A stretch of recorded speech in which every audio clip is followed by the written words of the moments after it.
Welcome to Heart with Keisha B, the podcast that focuses on the journey of grief, healing, and overcoming unforeseen circumstances. Whether you're dealing with loss or life challenges, this is a podcast that you don't want to miss. I am your host, Keisha B. So take a deep breath, open your mind and your soul, and sit back as we embark on this journey together.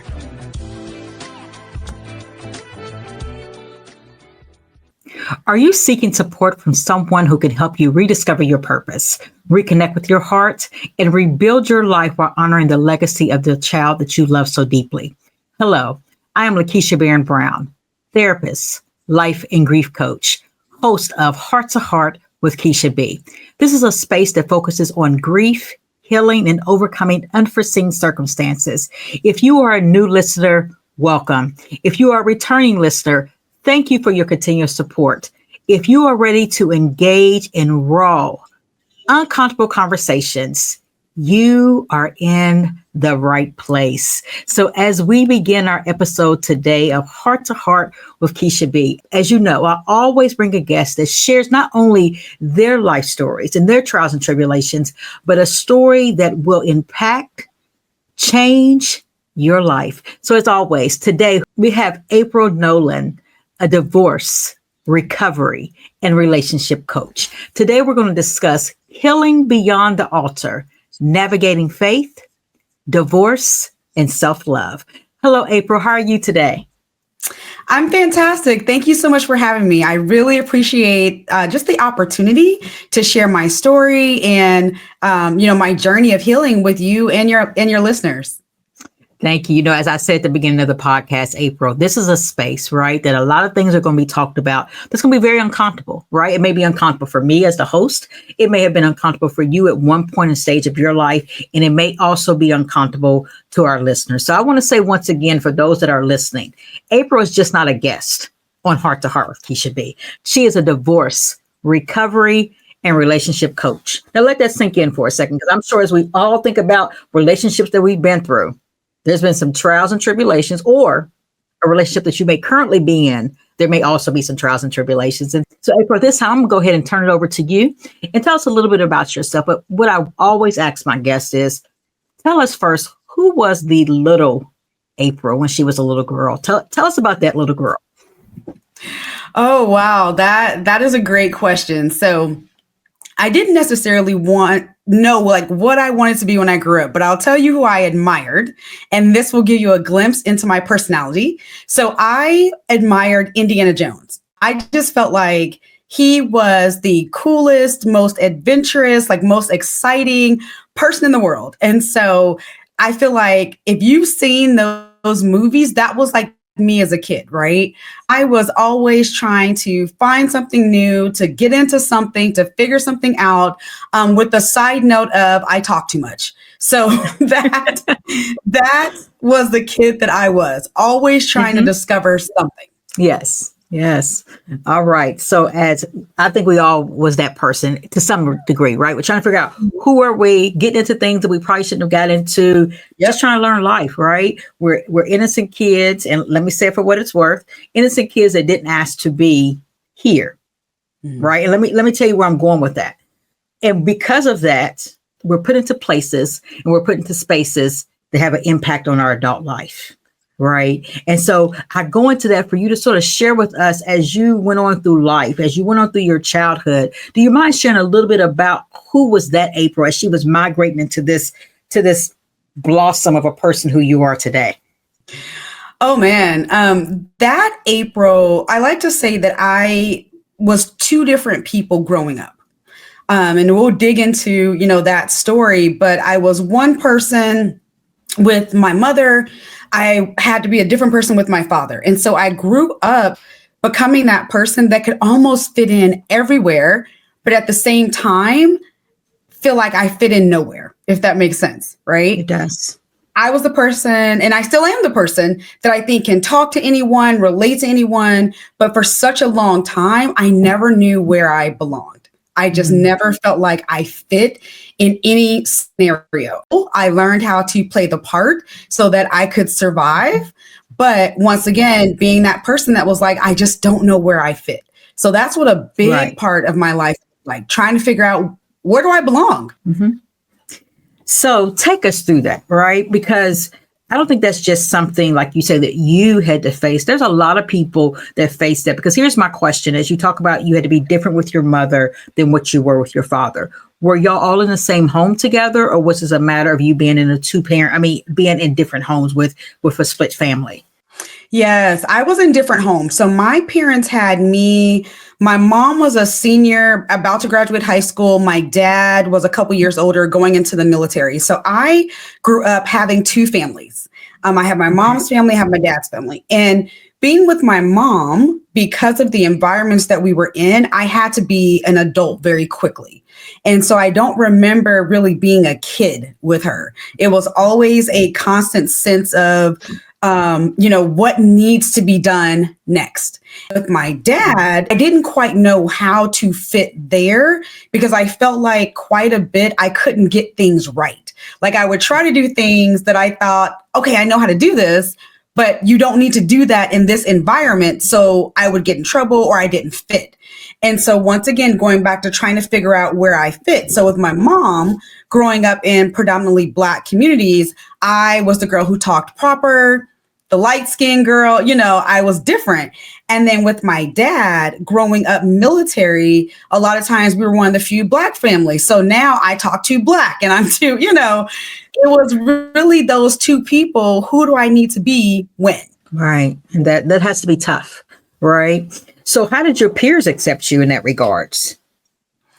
I always found these groups that I would say were kind of like me. So with my mom, I had cousins, I had people that I had gone to school with, people in the neighborhood. So with my mom, there's a lot of people where, your mom and my mom are best friends or cousins. And, so those relationships happened a little more organically. Makes sense. Growing up military, you move around quite a bit. So I have a brother who's 2 years younger than me. So he and I felt like we're a lot closer when we were younger because we were always kind of together, starting school together.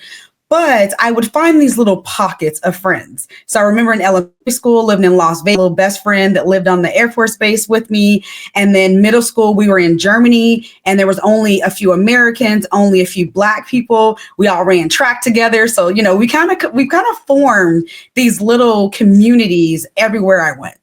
Right. All right, April. So, it's not a podcast if we don't get a little bit in your business, right? So not only do I need to know your business, we got listeners right now like, where's this story going, right? Like what's really going on? So I'm about to dove into your business. Do you mind sharing with us why you end up residing with your father versus your mother? Is there a reason that transpired? Yes. So my mother, unfortunately, was a drug addict, and she came from an entire family of addicts. All of my aunts and uncles were addicts. My grandmother was an addict. My grandfather on that side died when I was probably in middle school of cancer, and he was kind of like the outlier, right? He was the one that kind of lived the straight and narrow, I guess. But everyone else in my mother's families were addicts, and she was the baby. So this was the life that we lived. And then when I was second grade, I remember my dad coming to my school and he picked me up. I remember being in a car and driving for like a really long time. Later on, I found out we were driving from St. Louis to Oklahoma. That's where he was being stationed. And so from then on, I lived primarily with my father, but I would go back and forth every few years between my mom and my dad, or during the summers and different things like that. So that was kind of the way that shift happened. And I'll tell you, and I'll talk to my parents. I call my dad my bonus mom, my parents. That's who really raised me. But about that was a hard shift because being that young, I was probably 7 years old. I didn't understand why I wasn't going back to mommy's house. It was like, oh, you're now living here. This is your mom. And I'm just like, wait, what? What's happening? As an adult, I now completely understand. And I have a daughter who's almost 17. I completely understand. And I owe like much success to my father making that decision to say, we're going to take her with us. But I didn't understand that as a kid. And I didn't know that where I was living was unsafe. Although I'll tell you some stories down the line where like I almost died in that house, but everyone was living that life. So that was just the life that you knew. Yeah. I remember when you and I first spoke, right? And we were talking about, your life, and I started listening to what you had to say and heard so many similarities, right? And what that said to me, and I hope that's what this is going to resonate with our audience, is that sometimes when we think that we're alone, there's somebody who has a story that's very similar to ours. May not be the same shoe, right? May not be the same size, but we can all fit our foot a little bit in that shoe and have some sense of understanding. And I say that because there's something that you just stated early on in the interview when you said, I was much older than what I was, right? Yeah. And so as you know, April, and as maybe some of our listeners know, I too was raised initially in a home that was drug induced by my mother. And because of her lifestyle, that was my norm. That's all I knew. Granted, I came to West Virginia to live with my mother's family, but all I knew was what I knew. So that was my norm, right, wrong, or indifferent. And so what I share with people is after the passing of my mother and moving here to West Virginia, I moved here chronologically 8 years old, but my mental was about 13 because I had to take care of my mother. I had to watch her do all the different things that she did. So I had to grow up pretty quickly. And that sounds like that's almost what you're saying yourself, is because of the environment. Sometimes we're put in a situation where we sometimes become the parent unbeknownst to us because we're caring for our parent. And so we learn the survival of the fittest role at that point. I mean, mentally, we're much older than what we are chronologically. Yes, that is such a true statement. That I remember being one of my earliest memories of my mother was going into her bedroom to see if she was alive, to see if she was awake, and wondering, what is she going to eat? Not what am I going to eat, but what is she going to eat at such a young age, 5, 6. And I've done studies on the brain and trauma, and we really, as human beings, we really pick up a lot of who we are by the time we're like 6 or 7 years old. Like exactly right. that shapes who we're going to become. And so you're absolutely right. Most of my time with my mother was spent, okay, the lights are off again, or we don't have water. And I share this, that growing up with her, the times with her, there were very few times that we had food, electricity, and water, running water at the same time. Right. It was just like, oh, the electricity is off. All right, I know what to do. We don't have food. All right, I know what to do. Water's not working. All right, I know what to do. At 10, 12, 11 years old. And so you're absolutely right. I became this person who constantly worried about my mother. And then I had a younger sister eventually with her. And that became my world, was how do we take care of them? Right. Right. I can remember, I tell people this often, and I'm so thankful and blessed for my aunt in West Virginia, who was very involved in my life when I lived in Detroit. And then ultimately she's, who brought me here to West Virginia. But I remember many a days my mother would call her and say, well, she wouldn't call me by my name, Lakeisha. She would call me the name that, she chose to call me that started with a B. Let me just say that. But that was our norm. Right. But I remember she would often call my aunt and say I wouldn't go to school. And my aunt would always say, Lakeisha, you have to get an education. Lakeisha, you have to get an education. But no one truly understood my reasons for not going to school. My reason for not going to school is not because I didn't like school, it's because I was worried about my mother. It was just she and I in the home. So if I wasn't there, who was going to take care of her? If I wasn't there, who was going to make sure she didn't fall off the toilet? All the things that nobody on the outside knew, because what we were taught is what goes on in the home stays in the home. And so I never shared what my real issues and my real trauma was in my home, because guess why?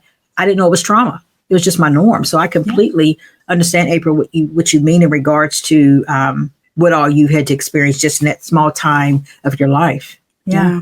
It was shared dysfunction, right? Like you said, at the time, this was just what everybody was living that was in that circle. So I didn't know that this was wrong because everyone was living this way. Right. So take us further into your life of, so now you've moved with dad. Like you say, military life is totally different than a life that you had lived with your mother. But how did this experience of living with your mom, moving in with your dad, shape your teenage years up into your adult life? Yeah, that was a very, very dark period for me because, like I said, on the one hand, with my mother, it literally was survival every day. How are we going to survive? I was that kid that I remember at least once coming home to our apartment and our belongings were on the street, like not just evicted, like our stuff was on the street, right? Right. Or eating with homeless people at a church, at a homeless shelter, because we didn't have food. Right. And so then living with my dad, much more stable life as far as always a very nice roof over our head. You know, my parents had 2 cars. You know, my dad and my bonus mom, they had, stable jobs. They went to college, the whole 9. The problem, though, was that I didn't have these skills to live in that scenario. I brought the same skills. I brought the same April that grew up hearing gunshots and stuff in one summer back into that same environment. Right. And so part of that, and we talked about this as adults, me and my bonus mom didn't get along. She had some things that she was dealing with. I think even having a child in her home that was not hers. And let me say this as I continue.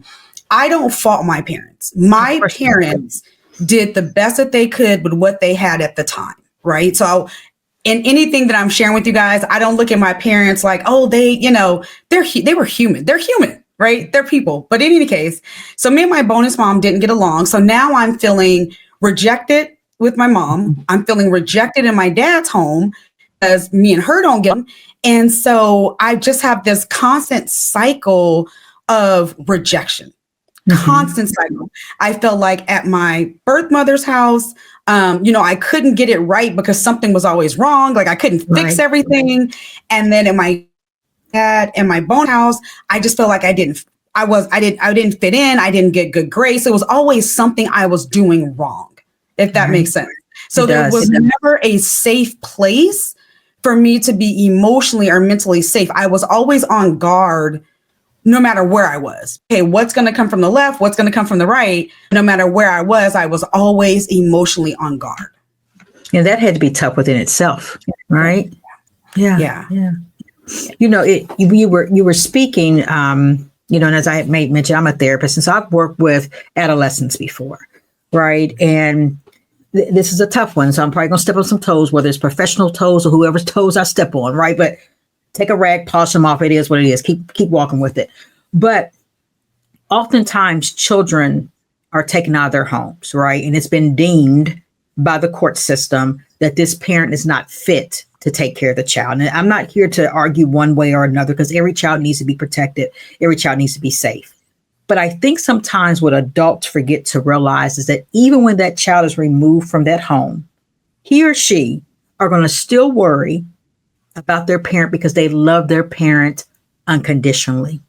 He or she are still going to bring some of the same things that they were amongst in that home with them in other homes. So no, it doesn't matter where you place a child. That child still has the internal love and the internal worry about their parent, And I think sometimes and I'm not saying this about your situation, but I think, hearing what you're saying, there's so many times that children are not placed in loved ones' homes. They're placed in foster care. They're placed in group homes, and nobody really understands because that child doesn't understand what he or she are going through, And so outside of just what you're going to share today, I hope that someone is listening to understand that sometimes we need to sit back and really talk to these children and find out, what are they going through?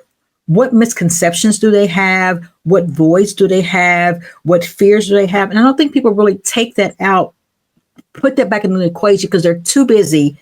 And I get it, trying to protect the child, but they don't realize that they're also causing damage for the child as well. You hit the nail on the head when you said that, because middle school, early high school, we were living in Germany with my dad.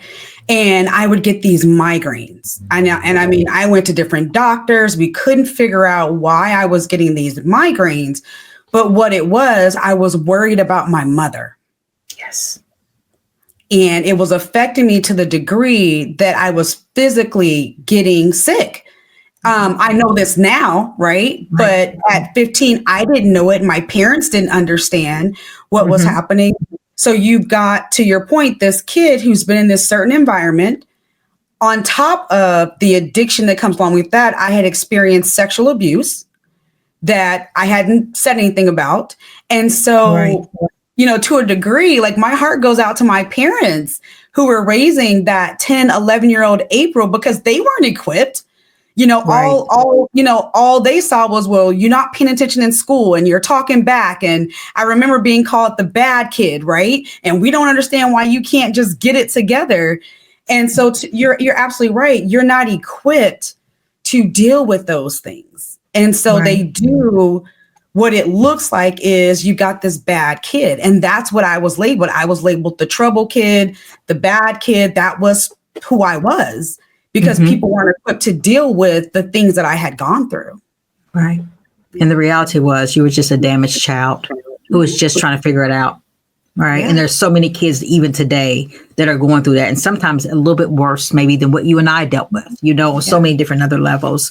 But as we move forward through the episode, April, take us to, did any of these trials and tribulations, any of these experiences ever pose any issues in relationships, friendships, relationships with significant others, anything of that sort?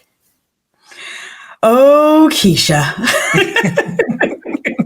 Now, you didn't get this title of a coach for just the sake of just having it, right?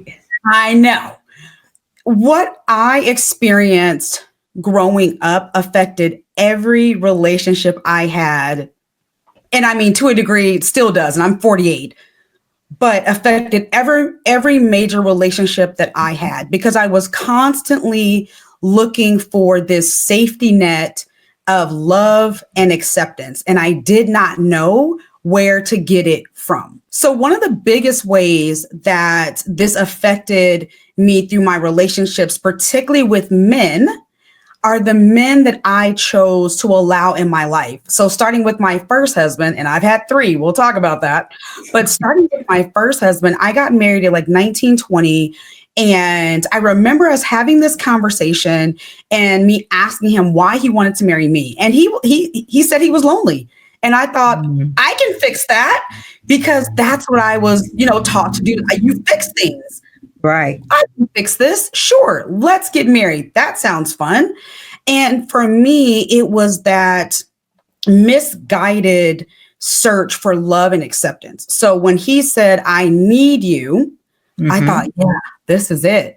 This is love. He's not rejecting me. Right. So that started a 20-year journey of toxic relationships.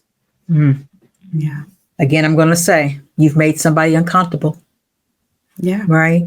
You've made somebody uncomfortable because far too often, it's not just a man thing, it's a woman thing. Sometimes what we're seeking, or better yet, what we didn't have, we try to find it in someone else. Whether it's we try to play the mother to a young man who didn't have. And so we think that we can fix that person, or either we're trying to gain the love that we deserved. That it's not that someone didn't purposely give it to us. They may have not been equipped, like you said, to give it to us. And so let me raise my hand, right? Let me be the first to raise my hand because I was that person, right? I was that person that got married. I really thought I loved the gentleman. I'm not going to say I didn't, right? But I know for certain as I look later in my life, I didn't marry for the right reason. I married because I did not have a mother and father growing up. And I wanted my kids to have what I always wanted. And then let's put this piece of puzzle in there. Because of my trauma, because of my unmet need, guess who now has to face my trauma? My children. They've indirectly been impacted by my trauma. And so walk us into, you've been married 3 times. There's something within that made you say, you know what, this is not working. I got to fix this. I got to do some self-reflection, some self-evaluation. Take us to that moment where you realize, wait a minute, I got to start doing something different. Yeah. That moment was a few days after my third husband told me he was leaving. So I was going to get in the shower one Saturday morning and he said, "Can we talk?" And I'm like, "Sure." And that's when he told me that he never wanted to be a husband, never wanted to be a stepfather. He really married me because he needed help paying bills and accomplishing goals. And he's done those things. So now he's leaving.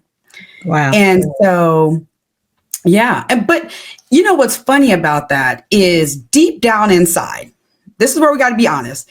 Deep down inside, I saw things when we were dating, but I swept them under the rug, right? I saw some stuff. And so my daughter was 10 years old at the time. And we had a conversation when I told her that her stepfather was leaving. And at 10 years old, she said two things. The first thing she said was, "Well, he probably just wasn't your person." And I said, "You know what? You're right." Thank you, 10-year-old. Thank you, 10 years old. And then she said, "I don't want you to die alone." At 10 years old. Like, that's what my daughter said. And I was like, what?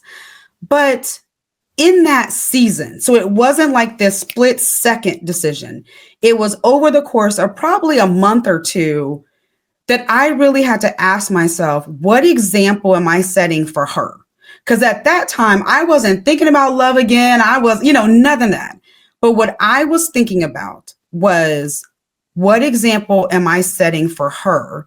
And then once I started to go to therapy, there we go, right? After 20 years, once I started to go to therapy and we started unpacking why I was making certain decisions, I thought to myself, wait a minute, what did I learn from my mother? And what am I teaching my daughter? And that in that season, honestly, was my kind of come to Jesus moment, literally, of this has got to be different. Yes. Like, this has got to be different. The other side of that, Keisha, I was just sick and tired. I'm being honest with you. Divorce cost. It cost you financially. I had lost money. I had lost time. I had lost things in my career I was supposed to be doing. Like, divorce cost. And at that time, I was 41 on my third divorce, and I was tired. I was tired of losing money. I was tired of starting over. I was just tired. And I was like, I don't want to do this anymore. To whether it's recovering addicts or people who have made a shift in their life, and you get to this place to where you have to say, I just don't want to do this anymore. Right. And that's the point. I was sick and tired. I was sick and tired of going through divorces. Like, I was done. I had enough for all y'all. April, you said something, and I hope our listeners have heard this. There was a point that you said you had already saw the signs. Sometimes we as women, women, I'm going to pick on us. I ain't just picking on you. I'm picking on myself too. When the red flags is there, don't try to turn them into something that it's not, right? When the red flags is there, the red flags is there. We can't change nobody's son. Let's be real. Just like they can't change us to some degree. They do, right? They make us look at ourselves totally different at times. But when I say that, I say this. We still have to take accountability for what we have control of controlling, right? And that's where the forgiveness comes in as well, because we can't keep pointing our finger that, oh, he's a cheater. He's a cheater. Girl, he was always a cheater. He cheated on you in y'all's relationship. Matter of fact, let me hurt somebody's feelings for a second. Matter of fact, he may have been somebody else's man when you got with him. Come on. So if he was somebody else's man when he got with you, what makes you think that he gonna treat you different, right? Now I'm about to really hurt somebody's feelings, April. If he was somebody's husband and you was his mistress, he was really cheating on his wife. He was never cheating on you. So I say that to say sometimes we as women, it don't matter the peach that we want. If it's rotten, it's rotten, and there's nothing we can do to make it a peach cobbler. No, let's be real. You are spot on. Let's be real. You are spot on. And I can say I have pinpointed what my issue was, and it is very common. So this is not some big like, woo. We marry potential. Mm-hmm. And that's what I was doing. One, I am naturally a fixer, and I had to learn how to use that characteristic wisely. But two, I married potential. I was always the person who said, oh, if he could just do this, if he could just do that. The problem was that I wanted it and he didn't. Right? So we marry potential and then we divorce reality. Oh, there you go. And that's exactly what I was doing. Exactly. That's a heart-to-heart moment. And to make it even worse, Keisha, bring it. God told me not to marry them. So the first one, I'm literally walking down the aisle and I hear, now I've been walking with God since I was 12. Okay. God, universe, whatever you want to believe in is fine by me. But I literally heard a voice say, don't do this. And I'm crying. And like my best friend, who was like the one witness that was there, she was like, oh, that was so sweet. You were crying. And I'm thinking, yeah, because God is like, don't do this. But I do it anyway. So then the second one, his mom took me to lunch and was like, my son is not ready. Do not marry him. You know what I did? Oh, you don't know. And we're in love and blue, all his mother was like, when the mama tell you, when the mama tell you, you better listen. When the mama knows her son better than anybody else. But I'm gonna go ahead. I'm gonna digress because it ain't my story. So then the third one, and this was a funny moment. So the third one, I saw things, but I didn't get like the audible. I didn't get any of that. So I remember after my divorce, I was out walking and I was angry with God and I was telling God how angry I was and why didn't you stop this and why didn't you? And today he was like, but I warned you the first 2 times and you didn't listen. So you had to learn. And the funny thing about that third one, that was the one that was the wake up call. And it was just like a parent, right? Being like, I told you 2 other times, you didn't listen. This time, you're going to learn this time. And that was a divorce that changed everything. Oh, that's a book. That's a new book, Keisha. Divorce that changed everything. Write it down.